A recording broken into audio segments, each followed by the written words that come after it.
La segunda herramienta que vamos a utilizar para medir la luz es el diafragma y es complementaria a las demás. Habíamos visto que la velocidad de obturación es un obturador que se abre y se cierra y por lo general está en la cámara, pero el diafragma está en el lente. Como pueden ver, se mueve en la parte de adentro de la cámara. Es por lo general una herramienta que se abre y se cierra y por lo general siempre está dentro de el objetivo. Nuestro objetivo por lo general siempre tiene como una especie de espiral que se puede abrir y cerrar y eso definirá cuánta luz entra al sensor y cuánta luz no dejamos que entre también al sensor. Este espiral también nos permite medir un poco lo que es la profundidad de campo. Pongamos como ejemplo nuestro ojo. Cuando hay muchísima luz, el iris se nos cierra, pero cuando hay muy poca luz, el iris se nos abre. Ese es un pequeño ejemplo con el cual podemos basarnos referente a las cámaras digitales. Y un ejemplo podría definirlo entre más y menos luz, entre más abierto, más luz, entre menos abierto, menos luz. Esto es un ejemplo básico a reconocer en nuestra cámara y también va a afectar indirectamente a la profundidad de campo, ya que al estar nuestro sujeto más cerca de la cámara habrá más desenfoque en lo que hay detrás mío, pero mientras más alejado estoy de la cámara, pues más se va a ver enfocado en lo que está alrededor mío. Como pueden ver, esto se llama profundidad de campo y afecta muchísimo el tema de que mientras más abierto esté el diafragma, ahorita por ejemplo en este video lo están viendo a diafragma 3,5, pero si yo aumento el diafragma, todo se va a ver mucho más enfocado y va a entrar menos luz a nuestro sensor, como pueden ver.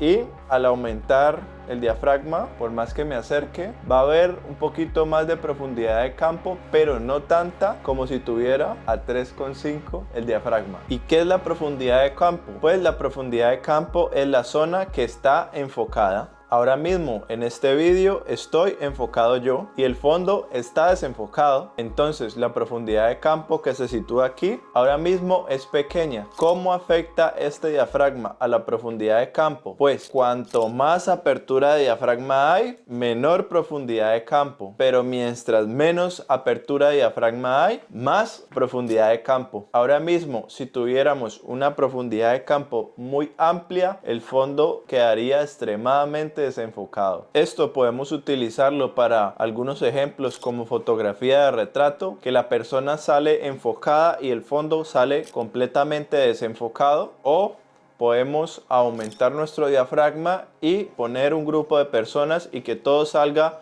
enfocado. Esa sería la relación que hay entre la profundidad de campo y el diafragma. La medida que utilizamos para el diafragma de la lente es la F. Por ejemplo, este lente que tengo aquí, el lente va a mostrar en una parte el diafragma que tiene. Este sería diafragma 1.8. Como pueden ver, diafragma 1.8, un 50 milímetros 1.8. Siempre les va a decir en la parte frontal del lente qué diafragma tiene su lente. Y entre más puedan abrir el diafragma de ese lente, más luz les va a entrar al sensor y más flexibilidad van a tener a la hora de hacer fotografías o hacer vídeo. Hay lentes que llegan incluso hasta diafragma f1.2 y otros que son muchísimo más avanzados llegan a un diafragma. Un ejemplo te doy: mientras más alto llegue el diafragma, o sea la fracción, por ejemplo 1.2, mientras más puedas abrir la apertura de diafragma, más grande será el tamaño de nuestro lente. Entonces, para que lo tengan muy en cuenta, 1.4 el lente será un poco más grande, porque también influye mucho la calidad de la óptica que el lente sea un poco más grande. Aunque hoy en día ya están haciendo aperturas de diafragma más grandes con lentes más livianos y más ligeros. Y nuestros pasos de apertura de diafragma se miden en números F. Así que esto es un poco confuso. Mientras más pequeño es el número, significa que el diafragma está más abierto, pero mientras más grande es el número, significa que el diafragma está más cerrado. Por ende, cuando el diafragma está más abierto, entra más luz, hay más apertura, pero menos profundidad de campo.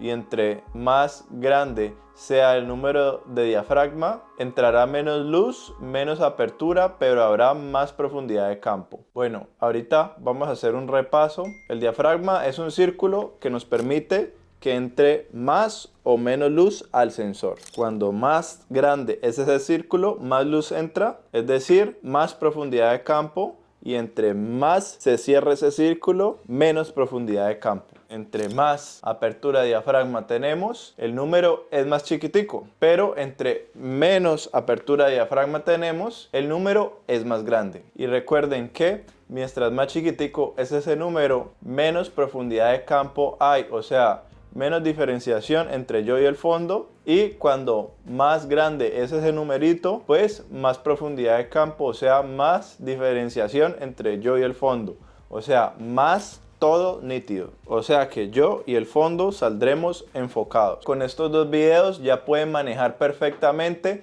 tanto la velocidad de obturación como la apertura de diafragma. Vamos a hacer un ejercicio, vamos a hacer fotografías con el fondo desenfocado y con el fondo enfocado también, con un sujeto en el medio que siempre salga enfocado.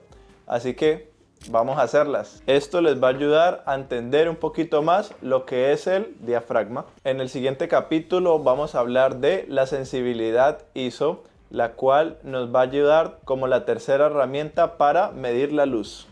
Nos vemos ahí.